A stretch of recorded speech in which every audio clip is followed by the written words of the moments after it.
are about to take part in a time-traveling road trip through pop culture. A road trip with a clear destination and many stops along the way. This is but one act of one chapter of the serialized journey. So if any of you feel that you do not care to subject your nerves to such a strain, now is your chance to, well, we've warned you. And to think that at the beginning of this film, all these characters were strangers to us. Now they're like family. When we last left off, we confidently strode past the midpoint of our long odyssey into MST3K's sixth season with some late-career Ed Wood depictions of insatiable teen criminals and the bureaucracy of porn, and ended with our most comprehensive assessment yet, courtesy of alternate realities and wild horses.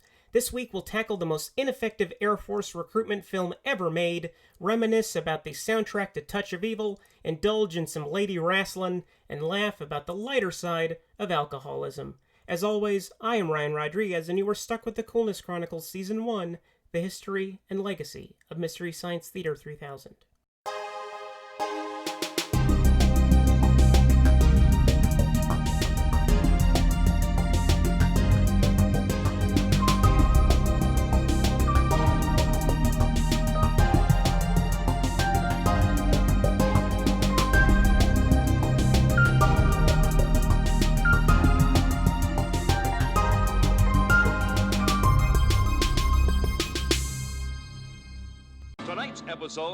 Chapter 9, Top of the Basic Cable Mountain, Act 6, Refuel with Me. For the past 3 weeks, every hour of this show has had a thematic grouping. From TV pilots to Coleman Francis, Sylvester Stallone to Ed Wood, and this week is no different. Kinda. We're going to fill in some of the missing pieces of Season 6, and that involves 3 experiments in a row that I treasure, but most people probably cannot stand. In advance, I beg of you, as you continue with this hour of the podcast, please keep in mind that despite what you may hear, I have decent taste. Not great, but decent. Okay, let's rip off this Band-Aid already. Remember Radar Secret Service, that movie where nothing happened at all and Mike and the Bots had to tap dance as hard as they possibly could to make the episode watchable? Well, I have something that will make you look back on it with fond nostalgia. Ladies and gentlemen, I give you Experiment 612, 1964's The Starfighters. What happens in The Starfighters? Nothing. Don't believe me? I'll let the inhabitants of the Mystery Science Theater speak for me. I really think there's more nothing in this movie than in any movie we've seen. So how much penance does this movie count for? A couple years?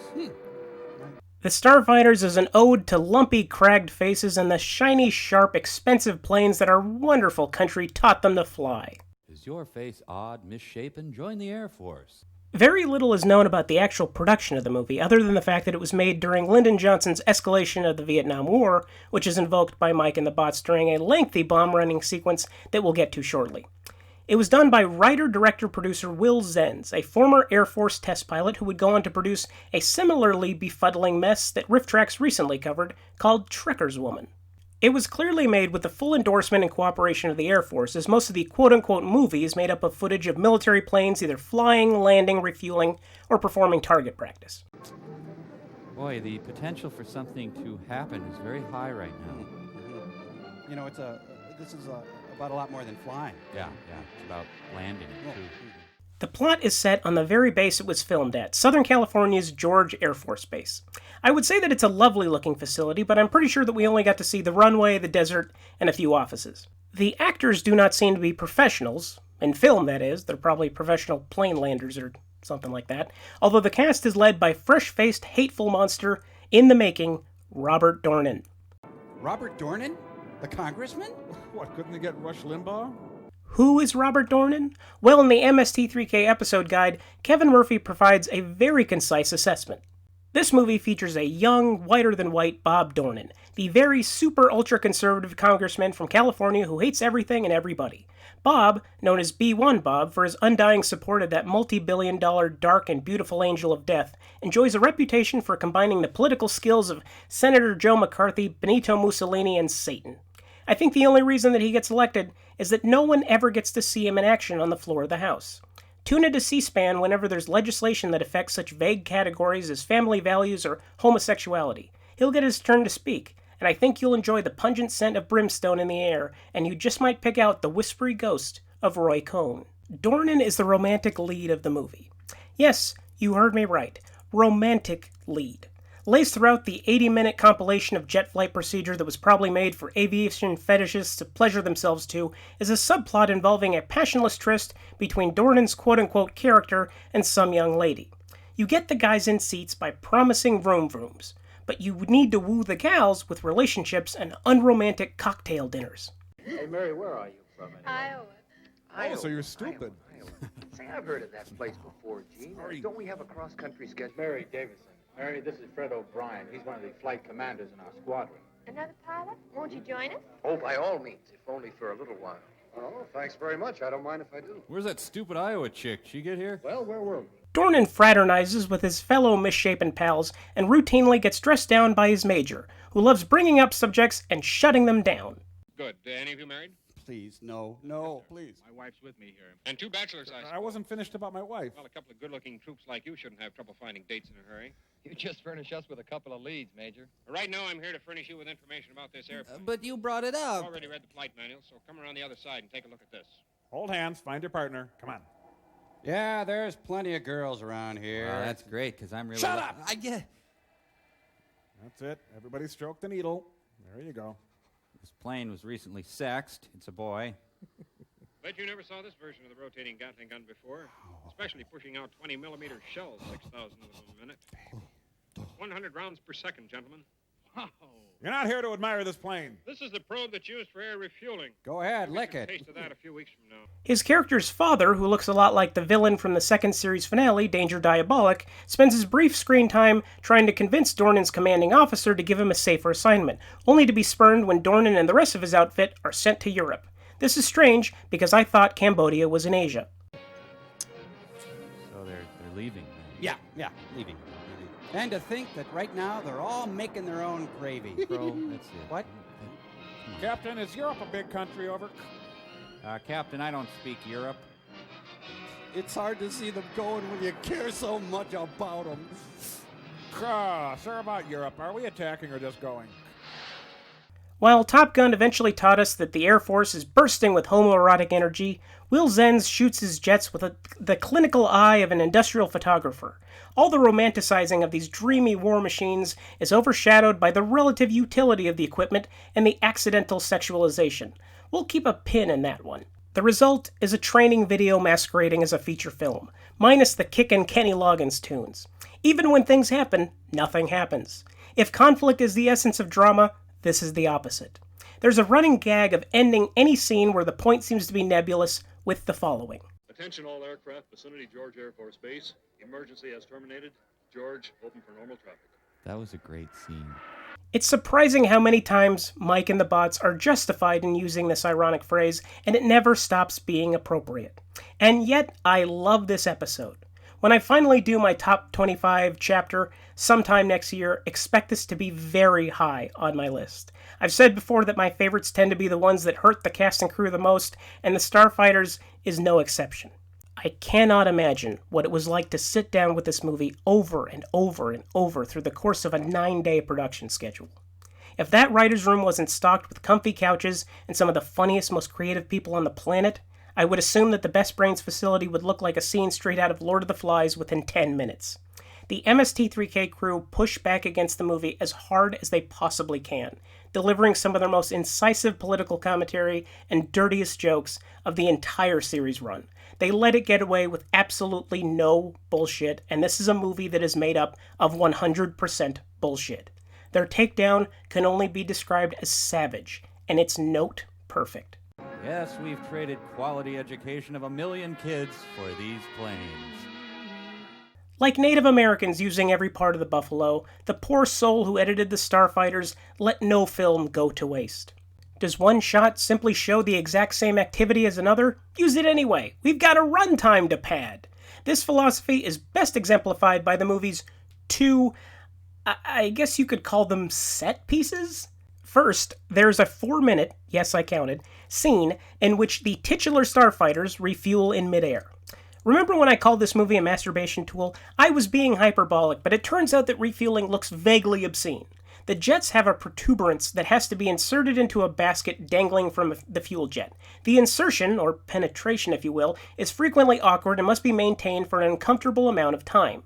These 4 minutes may be my favorite sustained scene of the entire Comedy Central era, giving a run for its money with the Pipper scene from Season 9's The Final Sacrifice, and I have compiled a best-of reel.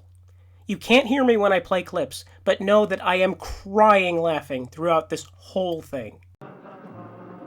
Sergio Mendes in Airplane 66. I'm full, thank you. Just lie back and think of England's airspace.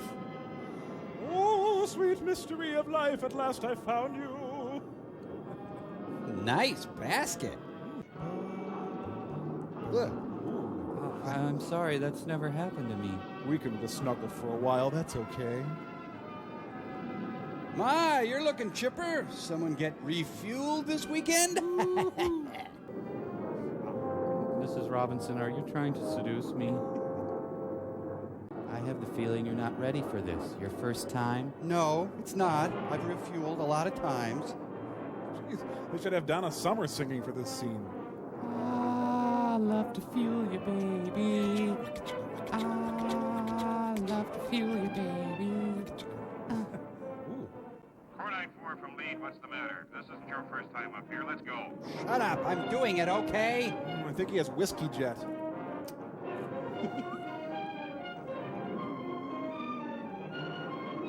Port I-2, not your fault. Could happen to anyone. Over.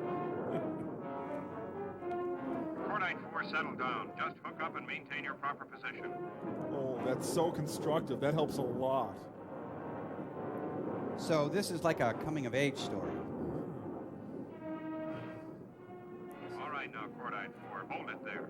All the other planes are giggling at him. Shut up. The scene is so long and so pointless that during the host segments, Crow and Servo reenact it suspended from wires, with Crow's beak being inserted into a port in Servo's hover skirt. It's one of the most shocking things those puppets have ever done. And if you thought the Starfighters would only have the sense to do one refueling scene, you are sorely mistaken. In fact, it forces the theater patrons to assemble a verbal checklist to avoid repetition. You asked for more refueling, and we're giving it to you. Yes. I'm at a loss. Now, we've done promiscuity on Tom's. Check. Cuddling in the afterglow? Check. Multiple partner illusion. Got it. Premature ejaculation innuendo? Yep. Gas station jokes. In there. Impotence. Oh, yeah. One night stand stuff. It's all covered. Okay, let's just watch then. Oh, refueling is a beautiful natural thing that's nothing to mock. Okay, you're right. The second major set piece is the bombing run, where our fearless fighters of stars shoot missiles, drop napalm, and destroy the barren desert as a dry run for Vietnam, all set to that light jazz radio station that you always find at the beginning of the dial and pass by instinctively. You know, we can make fun of these guys, but Saddam Hussein ain't laughing, huh? We're gonna bomb them back to the jazz age.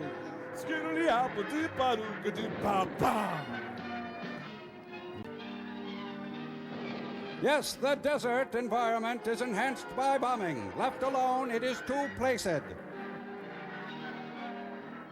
Kaboom, kaboom. Just sit right back and enjoy the Vietnam War weeknights after laughing. Yeah, if this was a war, we'd be winning. Easy. Now, boys, in all fairness, I should tell you, occasionally the North Vietnamese will fight back. Ah, Christo's latest installate. Oh, good.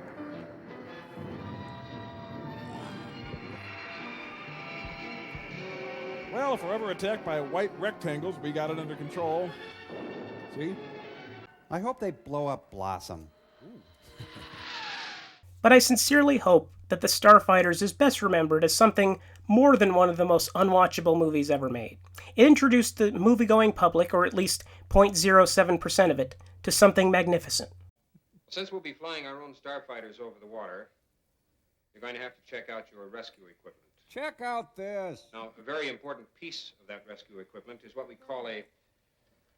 Sergeant, would you step up here for a moment, please? And here's Randy in the latest gear. Sergeant here is dressed in what is known as a poopy suit. Poopy Don't ask me why they call it that. But you'll be wearing one of these on your way across. Ew. So next Saturday, you're going to get a chance to check them and make sure there aren't any... Woo! Dig it All out. right. Woo! Woo!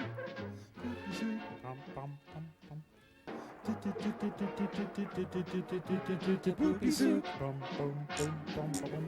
Poopy suit. All right, man, poop. Poopy suit. Poopy suit. Poopy suit. You poop it in your pants and you do it crazy pants. It's a poopy suit. Don't crap in your hand, crap in your poopy suit. You'll feel relief filling your briefs. Woo. Fill your pants over France in your poopy suit.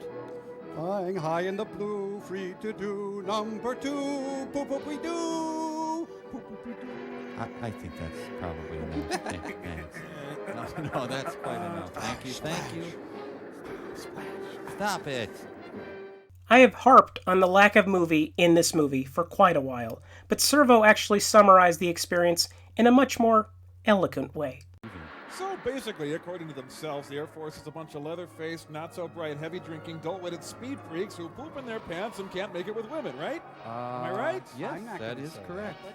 Coupled with a theater session that I will cherish until my dying day are the fantastic host segments. There's a runner throughout the entire episode revolving around Crow trying to show off his computer savviness by logging on to the internet, which he only refers to as the information superhighway, definitively dating this episode as having been produced in 1994, only to be frustrated at every twist and turn. Each increasing obstruction relies on the puppet's slack-jawed design to great effect, but the best segments don't involve this subplot.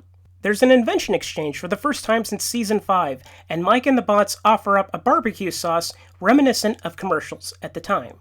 After I created my KC Masterpiece barbecue sauce, I didn't hang up my chef's hat. Now here's a great new flavor, bold. Why do I call it bold? Well, here's the recipe. You take a pinch of,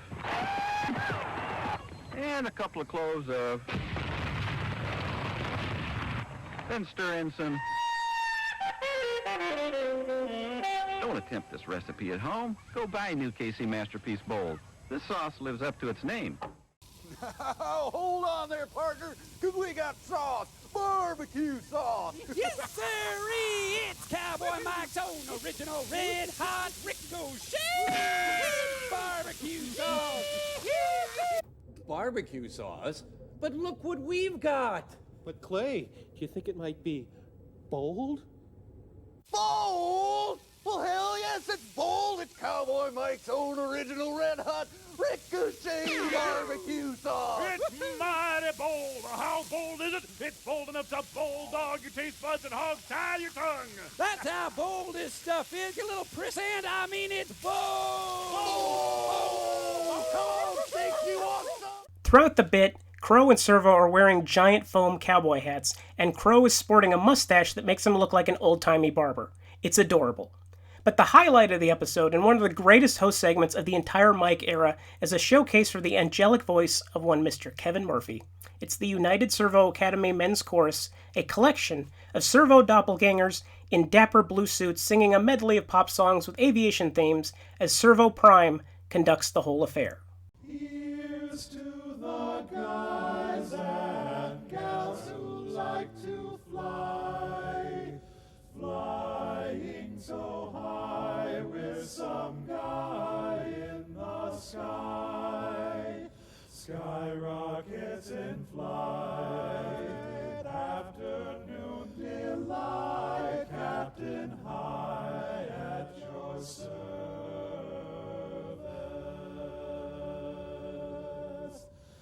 Wouldn't you like to fly in my beautiful balloon?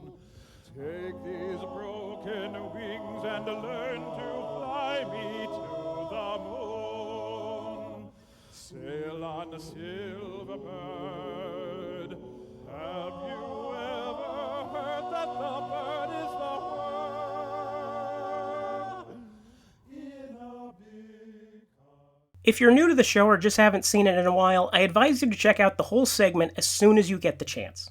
It wasn't included on the eventual MST3K soundtrack, presumably because all the lyrics are taken verbatim from unlicensed sources, but it's a beautiful scene that is on par with the Gypsy Moon's number from Season 4. Seriously, I cannot stress how great it is.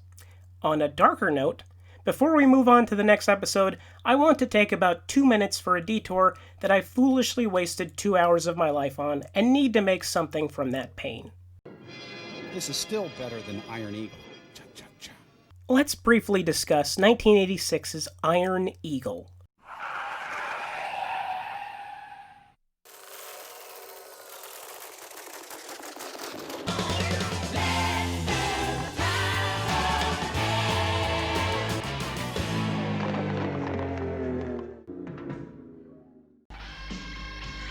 Doug Masters. He's 18 years old. Raised on an airbase. Are you out of your mind? Born to fly. Living for the day he'll earn his wings. Suddenly, just when life was going great. Doug, it's your dad. He's been shot down. Hey, buddy! Davis, hey, it's okay. Colonel, will you please just tell me what's going on? Your country has been warned time and time again. 3 days. In 3 days, they're gonna hang him. There's only one thing to do, and he'll do it with one of the toughest fighter pilots who ever lived, retired Colonel Chappie Sinclair. I've got 3 times as many hours on that simulator as most pilots flying Falcons on this base right now. I'll test you out on some live targets. He may know how to fly. Now he must learn how to fight.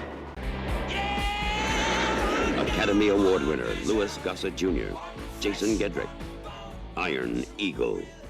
From the director of Superman 4, The Quest for Peace, which we'll discuss in Chapter 12, Iron Eagle is the story of a once-respected actor named Louis Gossett Jr. who has the worst agent in the industry. I can prove this.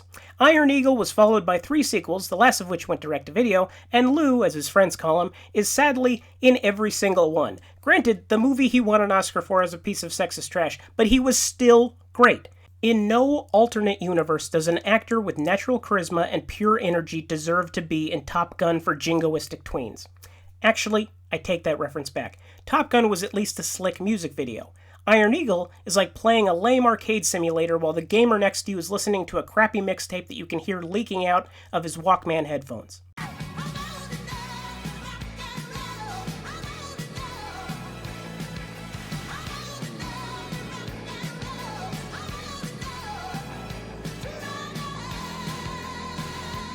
This movie can eat me.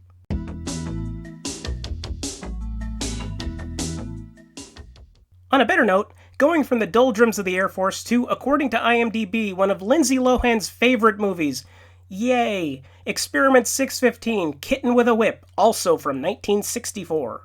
Ooh, the hottest Garfield episode ever. Puppy with a nunchuck. Dick with brass knuckles. Yak with a Kentucky long rifle. Hamster who writes a strong letter to the Times. She is a kitten with a whip and it hurts so good. I'm going to flat out admit it here. I would probably watch this movie on Rift. It's terrible and contrived, both overacted and underacted, but I find it riveting. On multiple viewings, I have lost track of the riffing and ended up just following the plot. I genuinely squirm every time I'm being manipulated to do so. I should be ashamed to confess all of this. Perhaps my fascination has something to do with the genre, which is the mid-60s equivalent of what would coagulate into the domestic erotic thriller of the 80s and 90s.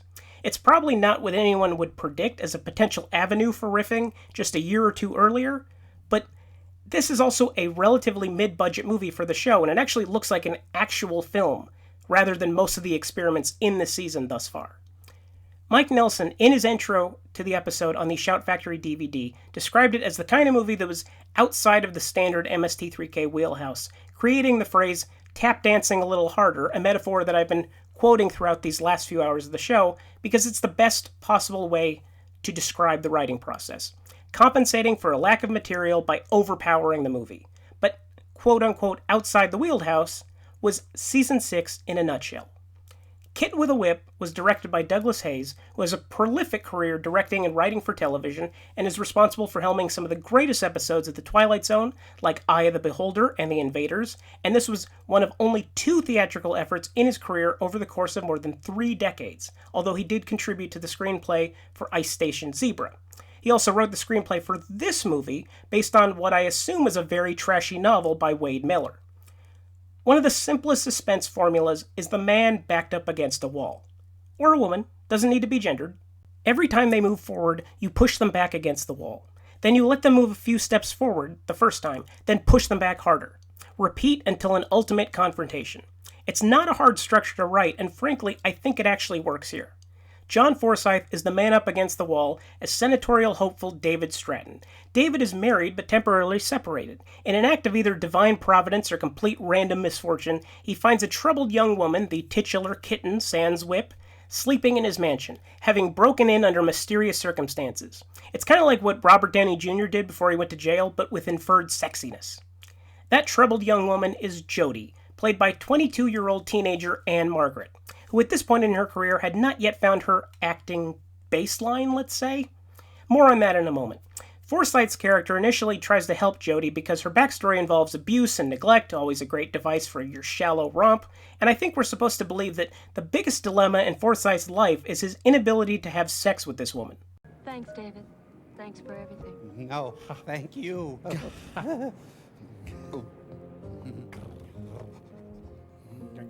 Steering wheel's about to snap in his hands. There isn't the shower cold enough for this man.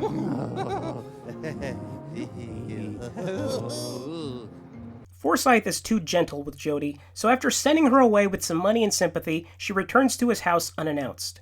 Soon the neighbors notice that there is unusual activity coming from his house even though his wife is absent, and Forsythe's greatest weakness is revealed. He's a man of inaction. No matter what anyone does to intrude upon his life, he stays away from conflict and assertiveness, but keeps a smug look of satisfaction on his face. He makes me look like an alpha male. And in the theater, this character flaw and the so passive it's comatose performance from Forsythe to Booth is seized upon. Have you taken on the paper route? Oh, these. That's why I stopped. They were scattered all over your front lawn. 6 days. You know, the police say that's like an open invitation to burglars. So here I am. I heard that, yes. I'll have to be more careful. Working late and leaving early, coming and going through the garage. I just never noticed them. So bye now. No harm done. Okay, bye. Well, what did you hear from my little sister? Nothing. Oh, Goodbye now. she's fine. Kathy's fine. Yeah, Everything is fine. Fine, bye now. I expect them back soon. I'm not quite sure of the date. Yeah, goodbye. You'll be the first to know. Bye. David, I hope you don't think I'm checking up on you. I just no, bye. No, it's very good. But it's also this aspect that keeps me very involved in the plot. I tend to identify with the trodden upon, so even if they're responsible for their own misfortune, I'm right there with them. Since he's Senate-bound, Jodie's existence needs to be clandestine. Voters wouldn't like an adulterer. It's not like the country happily elected one for president 4 years earlier. So now Forsythe is the man up against the wall with an added secret. Unfortunately for him, his neighbor is essentially Gladys Kravitz as Columbo, obliterating his alibi step by step. David? You have the mark of the beast on you. Is there someone else in the house? What? No. Your telephone. I didn't hear it ring, but one of the buttons lit up. Oh, I must have left the receiver up on one of the extensions. Who are you, Lovejoy? Leave me alone. Tisk, tisk, Mr. Forsythe. No one on the line. Isn't that odd? I was practically positive. I'll have a look. David, there's some DNA samples on the rail and some carpet fibers under your fingernails. It doesn't help that Jodie is getting progressively crazy and sexually forward, with Anne Margaret chewing the walls, the scenery, the carpet, everything in sight. Oh, no, for once in my life I've gotten a break. No thanks to Clara. Oh, Clara gone, honey. You told me that she was good to you. You told And me you that... believed it? Did you get a load of that face? She's the worst of the lot. She was out to get me, but I got away. Oh, now I do feel like a party. Well, we'll really celebrate. You're my good luck. Should I scratch your belly or... No? You've had it, Jodie. It's after dark. Oh, so what, lover? It's better after dark. It's the pound. Her dialogue is clearly what people in their 40s thought teenagers talked like in the 60s, and every time she or any of her contemporaries speak, they're only 2 bongos shy of being deep into the Beat generation. Speaking of the Beat generation, Jodie has some delinquent pals that she invites to crash at Shea Forsythe. There's the Charlie Manson-esque ringleader Ron and his wide-eyed, vacant R-candy, Midge. So you see, someday some cat looks up through a telescope or down through a microscope, and suddenly everything we ever knew isn't true anymore. Do cats use So telescopes? what we have to do is take what we've got for what it is, before it isn't. You dig? I've never understood a single thing ever. Explain me some more. Well, like tomorrow. Tomorrow, love could be hate. A kiss could be antisocial. But tonight, this minute... Will Durant, J.D. A kiss is still a kiss. Neat. And then there's 6 feet of blonde brute force, Buck, who starts physically intimidating Forsythe and passively aggressively threatening him. Hey, man, you still using a thing like this for shaving? Now, haven't you caught up with a safety razor yet? Well, these things are obsolete. They're practically illegal. You know, you could hurt a guy. You could get hurt yourself. This is a very dangerous weapon. I'm sorry, sir. I'm going to have to confiscate this for your own protection. Just doing some foreshadowing, if you don't mind. See? I knew we'd see that razor again. This movie's far too clever to let that drop. Shave and a haircut, 2 bits? But Buck ends up wounding Ron in a figurative dick measuring competition, so Forsythe drives the gang to a Tijuana doctor and manages to strand Buck in the desert in the process. Before leaving the mansion, Midge just kind of teleports out of the movie, which I'm sure is a scene that was cut for time. Forsythe takes Jodie to a local motel shot on the same set as Psycho and tries to appeal to her better angels, but she takes his keys away, fearful that he'll leave her. He goes into the marketplace to get Jodie some booze because he's actively acting against his own self-preservation at this point, and he runs into his neighbor, Columbo Kravitz, before spotting the hulking Buck, who's out for blood. Forsythe distracts his neighbor by making casual conversation in a Mexican burlesque house because I guess being seen there is better for his political career than helping a problematic character like Jodie. Jesus loves me, this I know, 'cause the Bible tells me so. So my feeling is the campaign should be financed with small... hold on, she does this thing with quarters here. It's great. Well, anyway, by strengthening local government, I believe we can... Oh, let me just stick $1 in there. I'll be right... He escapes this awkward situation and heads back to the motel, where Jodie is suddenly helpful and returns his keys. But just when he's about to haul ass, who shows up? Buck and Ron. So long, Jodie. Few kids ever need another hostage. Oh, hi, guys. Look, Jodie. Gentlemen callers. Think we couldn't find that white bucket of yours in this jerk town? Yeah, I guess you're right. What was I thinking? Buck starts beating Jodie, and Forsythe acts for the first time in the movie, moving to stop him and getting his ass beat in for the effort. Still, Forsythe manages to get into his car with Jodie while Buck and Ron give chase in their own car. There's a crash and an explosion, but Forsythe is thrown free from the car. He wakes up in a hospital, and the world's most informative movie cop provides the dramatic epilogue we crave. Both boys were killed instantly, but like I said, their own fault. Yeah, they're headed to hell. The 4 of you thrown clear. They found you scattered all over that hill. Odd thing about the girl, we've been looking for her. Escaped from juvenile hall last Friday night. Might not have caught up with her except for this. She and the kid who was driving registered as man and wife in a motel in Tijuana. Then they got jumpy. Made a deal with the other boys, stole a car, and tried to make it to Mexicali. That's when they bumped into you. Do you have another face you could wear? Yeah, the 3 of them in the stolen car. And how do you know all that? She gave the whole story to the Tijuana police just before she died. Yes, sweet. Yes, yes. So the damaged girl is dead and no one is the wiser. I don't understand if this ending is supposed to be tragic because Jodie tried to redeem herself, or if we're supposed to be rooting for the return to normalcy in Forsythe's life. It's sexist garbage. Despite this, I would watch this again in a heartbeat. The episode built around Kitten with a Whip is an uneven one, but it has several notable moments.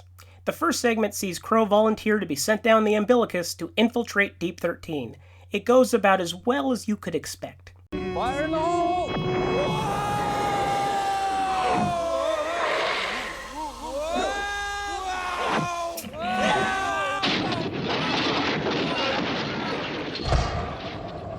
Wah!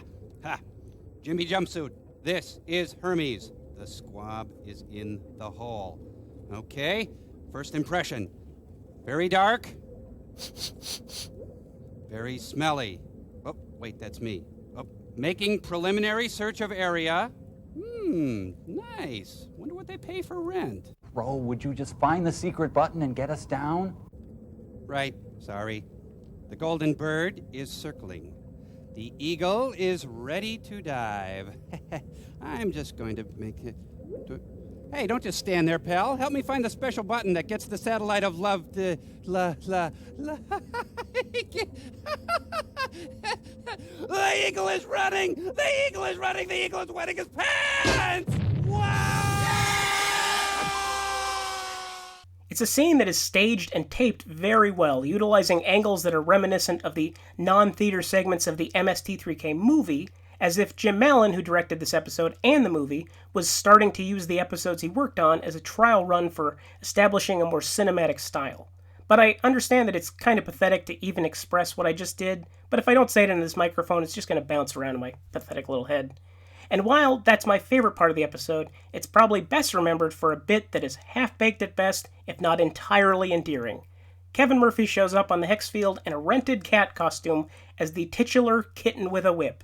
He doesn't do much in terms of jokes, he mostly just states the premise of the sketch and gets distracted by grooming himself or hawking up hairballs. Oh, hi, Hey. No, yeah, hi, I'm the Kitten with the whip, you know, with the... Sure.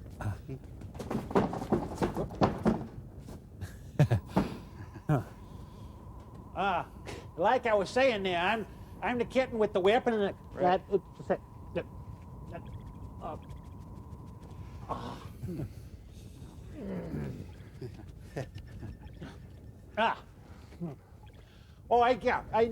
the Kitten with the whip, and I was what. Kevin later explained in the episode guide that the experience was not his decision and was completely humiliating, but he did end up reprising the character in the following season, so someone got a kick out of it. And that person was me. Before we move on, the score to Kitten with a Whip bears mentioning because some of it is from another film entirely. A much better film, in fact, although it wasn't seen in its intended form until 3 decades after its release. Smooth operator.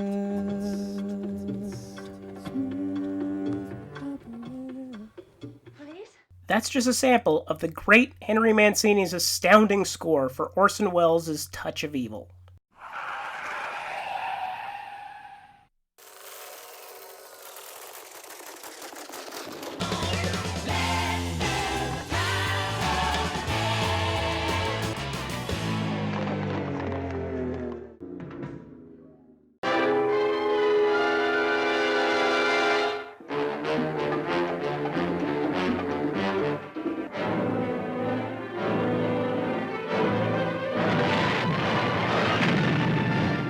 This outstanding cast: Charlton Heston, Janet Leigh.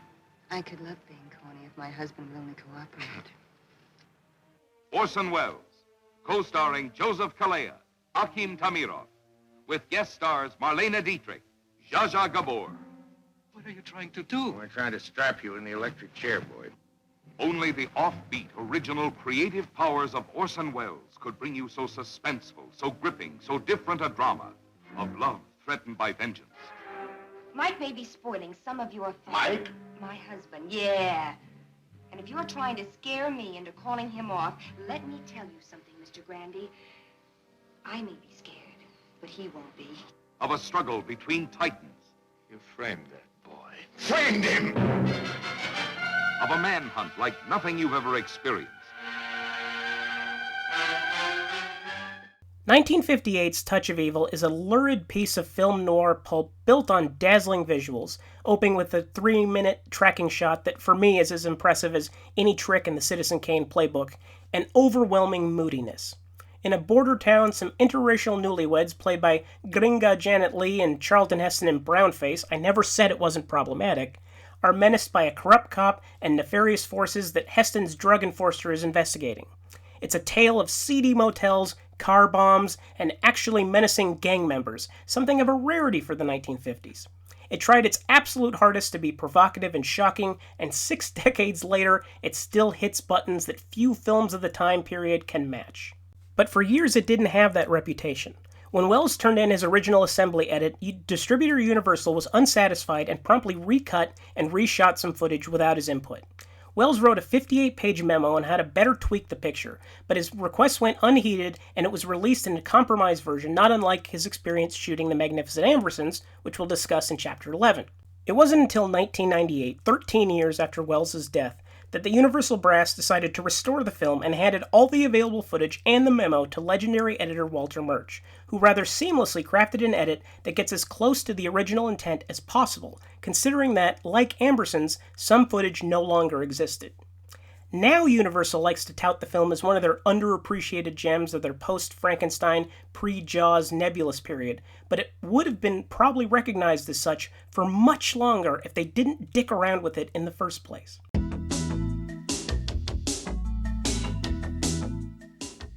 The next experiment, 616, was released in 1951 under the name Blonde Pickup, but it's better known as Racket Girls.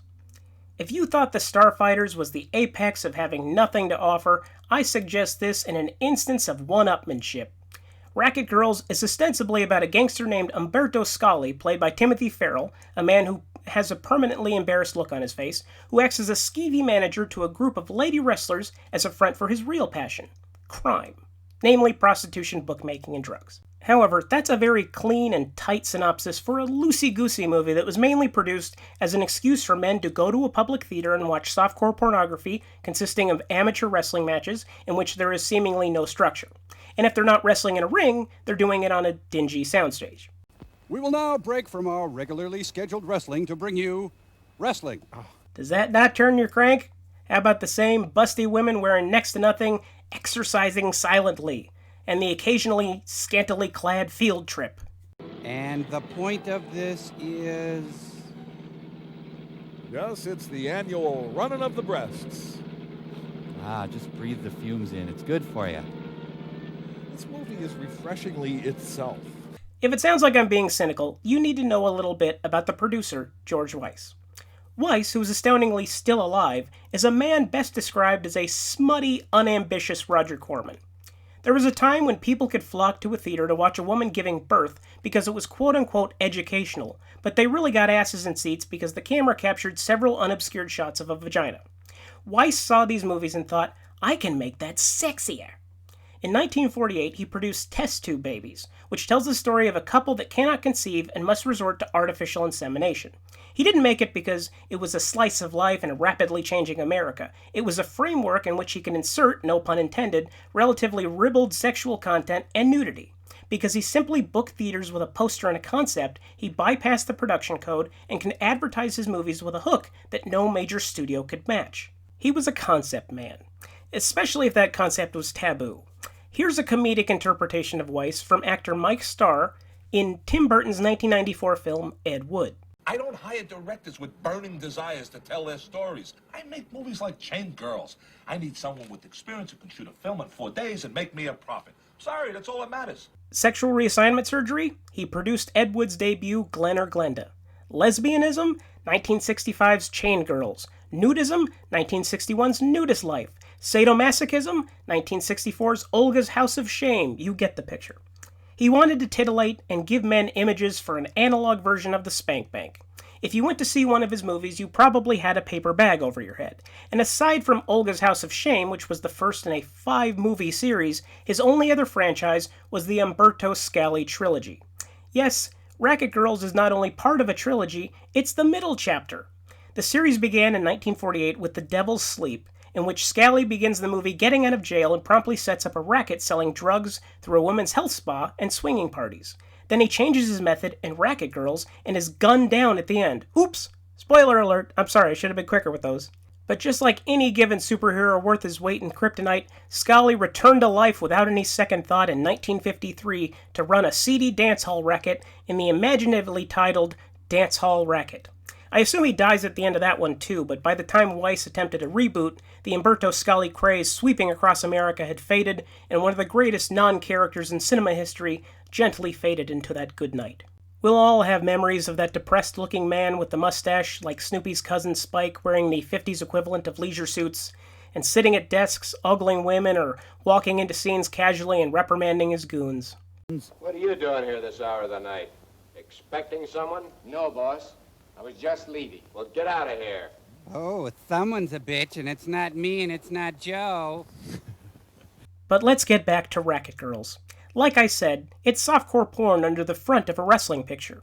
Sure, it has real wrestlers of the time, Rita Martinez, the champion of all Mexico, Peaches Page, and Clara Mortensen all playing vaguely fictional versions of themselves, wrestling their hearts out in scenes that were clearly filmed in a nearly empty arena, or possibly a local cafetorium, with the soundtrack of screaming patrons of an amusement park or carnival as crowd noise looped over and over in the background. Uncle! Uncle! Oh, I said uncle about 1,000,000 times, Vicky. Guy, don't you listen to me? I don't like the new Models Inc. plot line. Oh! Oh! Wee! Ow! Woman X. Dun, dun, dun, dun, dun, dun, dun. Hey, it's that woman right over there who's making all the noise. Ma'am, we'll have to ask you to settle down. Ah! Ah! This is the pilot for the Better Sex videos. Ah! Ah. Ah! The Beatles! Ah! If you go in with little to no knowledge of wrestling moves, or rules, or the concept of the sport in general, you will leave with that exact same amount of knowledge, if not less. I've seen the episode somewhere in the double-digit range, and I'm still confused. I mainly start listening for the repeated scream, and I kind of get lost in my own little world of pain. And that's the most excruciating part of the movie, something that even the sturdiest bad cinema aficionado must grapple with throughout the episode: the soundtrack. George Weiss spared every possible penny, and often just let scenes play out with static, off-putting silence. It didn't matter if there was dead air, it mattered if the boobs were in focus, and even that wasn't a deal-breaker.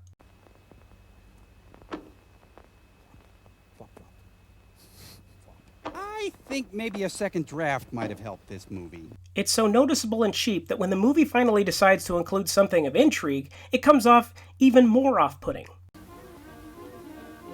Music?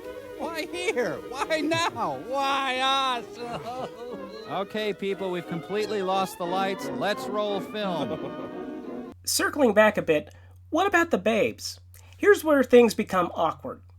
I don't want to judge women on their looks because A, it's terrible and wrong, and B, I am a hideous-looking man, and you know the saying about rocks and glass houses, but it's important to address that nothing about Racket Girls is sexy. It's dirty, shameful, and uncomfortable, another example of what I like to call MST3K After Dark, but certainly far from titillating. I imagine that if it was arousing to someone at some point in time, it was reissued 3 or 4 times under different titles, so there was some demand, but now it's like looking at a moldy Playboy from the 1950s. Actually, Playboy's kind of classy trash, so imagine if Hustler published in the Atomic Age. Yeah, just get that nasty image in your head and don't stop thinking about it for about 70 inflated minutes. That's Racket Girls, minus the golden showers and stuff. Those of you who never associated sexuality with your great aunt, here it is. This is like a stag film produced by the League of Women Voters. She's got a frontal bike rack. She looks like a Romulan. There's a little bit of Yogi Berra in her, too. Being turned on by a woman who is long dead. I guess if you were a gay guy who liked truckers, you might find these women attractive.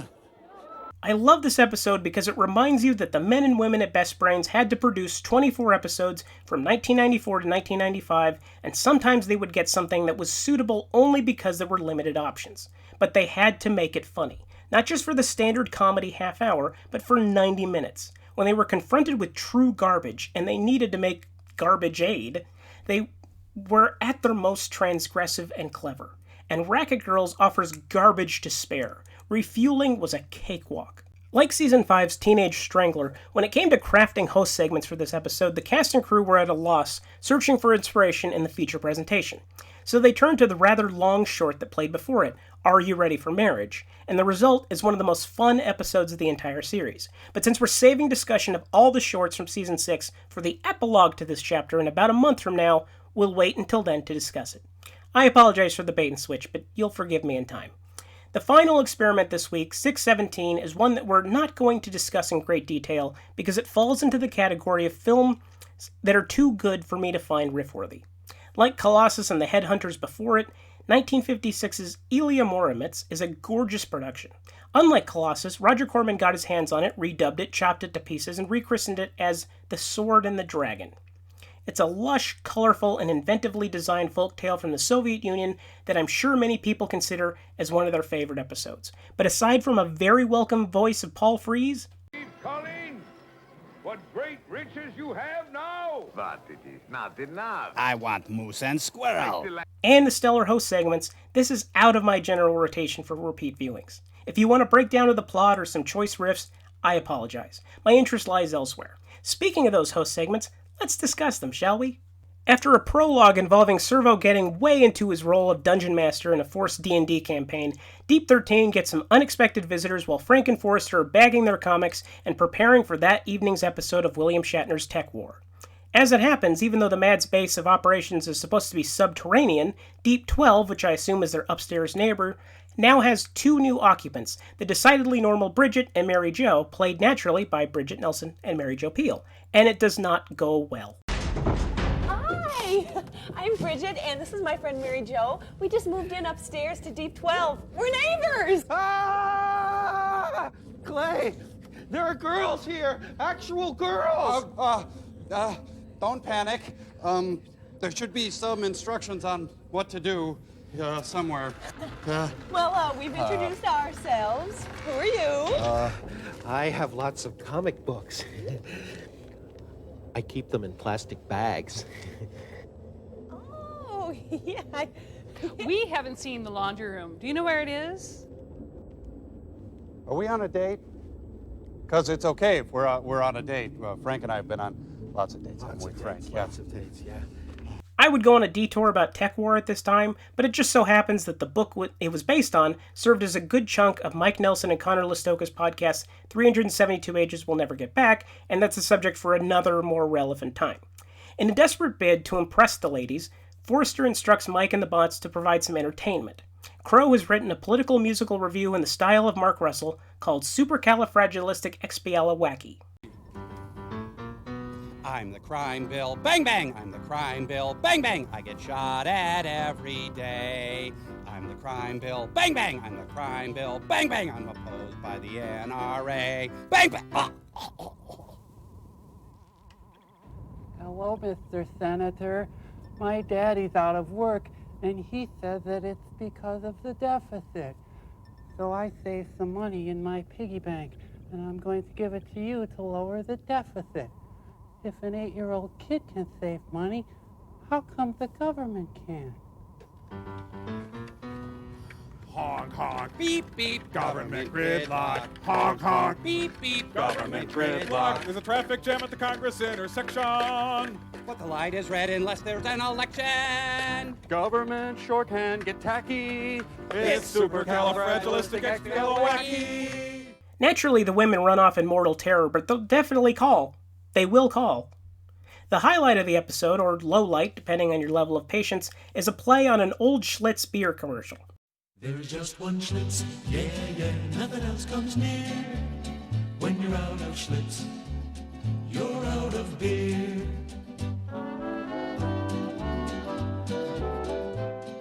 Performed as if it were a scene from an Ingmar Bergman film, complete with black and white video and Swedish accents. Every line is preceded and followed by at least 6 seconds of silence, and, well, I guess there's the sound of waves in the background, but the characters are silent. And it lasts for 4 minutes and 21 seconds. All for an admittedly muted payoff. For those without access to the episode, look it up on YouTube because I cannot play it on this show. I tried editing out all the pauses, and because everybody is speaking as slowly as possible, it still topped out at 2 minutes. Just trust me when I say you'll either find it hilarious or a waste of your time. but the bots look great in grayscale. And when Crow's eyes have no color, they kind of resemble Kermit the Frog. Before we wrap up, The Sword and the Dragon did send me on a detour. Actually, it sent me on two, but I picked the better one for time consolidation. This is Arthurian in the sense that Arthur with Dudley Moore is Arthurian. Let's go back to 1981 and discuss Arthur.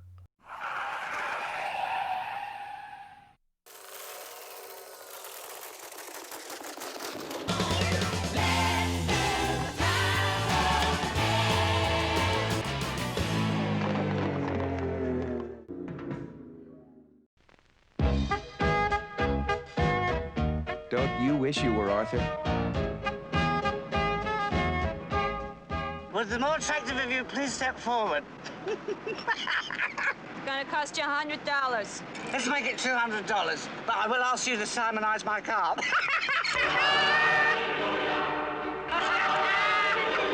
How rich are you? I wish I had a dime for every dime I have. Anticipating your condition, I brought you orange juice, coffee, and aspirins. Or do you need to throw up? Kiss your wife like that? I'm not married. Keep smiling. 688-5549. Usually one must go to a bowling alley to meet a woman of your stature. I take it this bum will be calling you. Dad, he's a millionaire. You have my permission to marry him. Dudley Moore is Arthur Buck, a drunken mess and multimillionaire who spends his time being chauffeured around New York City, picking up prostitutes and being a general insufferable ass. He's followed everywhere by his loyal valet, Hobson, played by the legend of the stage, John Gielgud, in an Academy Award-winning role, who puts up with his shit while delivering devastating one-liner after devastating one-liner. Gloria, I would like you to meet Hobson, my best friend in the world. I relish the compliment. It's thrilling to meet you, Gloria. Hi. Yes. You obviously have a wonderful economy with words, Gloria. I look forward to your next syllable with great eagerness. Arthur is arranged to be married to a woman he cannot stand, but falls in love with a shoplifter played by Liza Minnelli just before the wedding. If he calls it off, he loses his inheritance and goes straight to the poorhouse. It's almost the bare amount of story for a mainstream film, but it was a box office phenomenon, coming in 4th place for the year in terms of ticket sales. To put things in perspective, the only films that were more popular were Raiders of the Lost Ark, On Golden Pond, and Superman 2. It also won the Golden Globe for Best Comedy, but you can buy those things, so it's not really a terrific accomplishment. This is a film that for years I dismissed as some populist piece of crap, something light and insignificant. Well, I wasn't completely wrong about its relative weight, but I was not prepared about how genuinely charming it is. You can see where it's going at every single turn, but the execution is witty and human. By the end of the film, Arthur is still a drunk, it's still an ass, but it's the journey and not the destination. It takes a plot that would probably make for a Fox sitcom just a few years later and infuses it with a little humanity and some solid character work. And John Gielgud completely crushes every scene he's in. I'd recommend it for him alone. You spoilt little bastard. You're a man who has everything, haven't you? But that's not enough. You feel unloved, Arthur. Welcome to the world. Everyone is unloved. Now stop feeling sorry for yourself, and incidentally, I love you. And that is where we end this act of the Coolness Chronicles. Next time we'll discuss the trials and tribulations of Dr. Richard Kimball, analyze what the cast and crew consider to be the most depressing thing they ever watched for the show, tangle for the first time with the thunderously bad filmography of Graydon Clark, and reminisce about the angels that made Aaron Spelling uber rich. All that and much, much more as we continue to chart the history and legacy of Mystery Science Theater 3000. But before we sign off for the week, I'd like to introduce my favorite segment of the first half of this season of the podcast, when you, the listener, share with me the movies you love. It's time for Random Recommendations.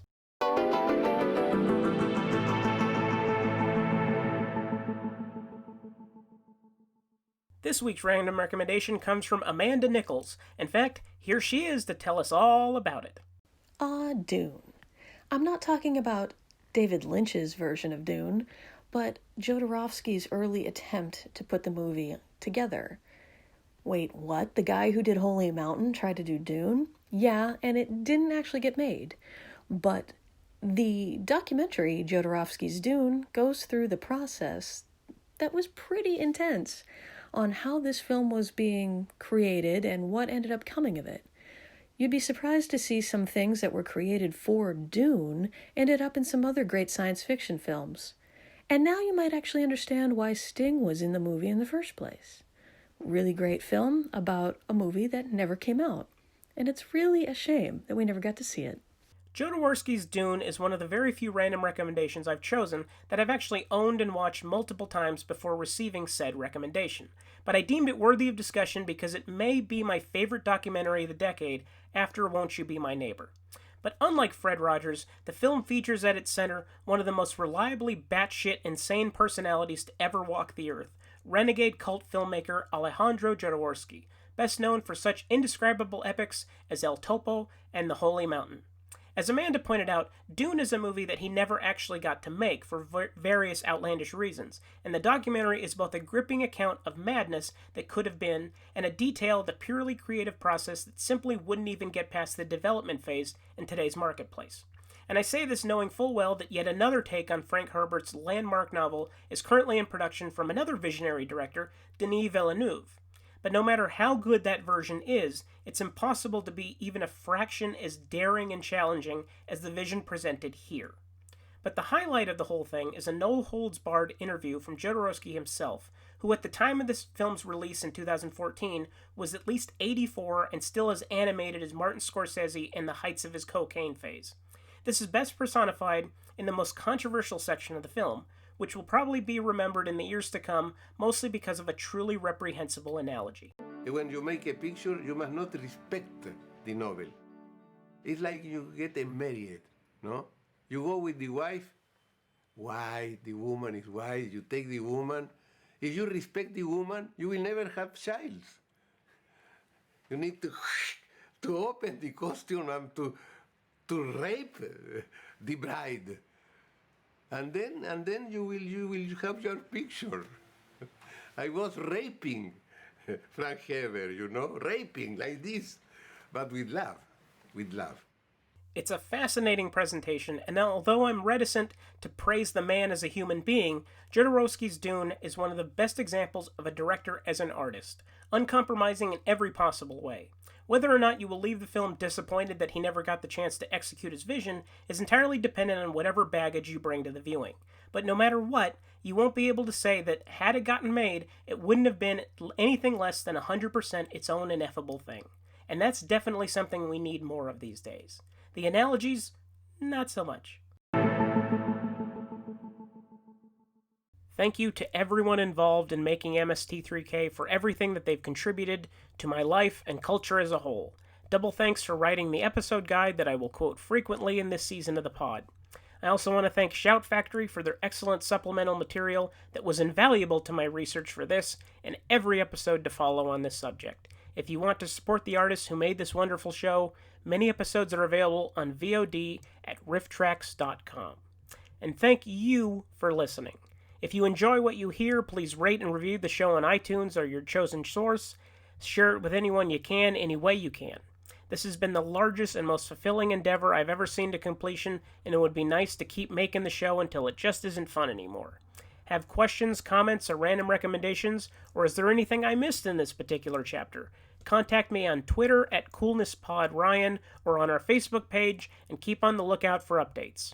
Until next week, do what you love, don't be a dick, and as always, Jimmy Smits.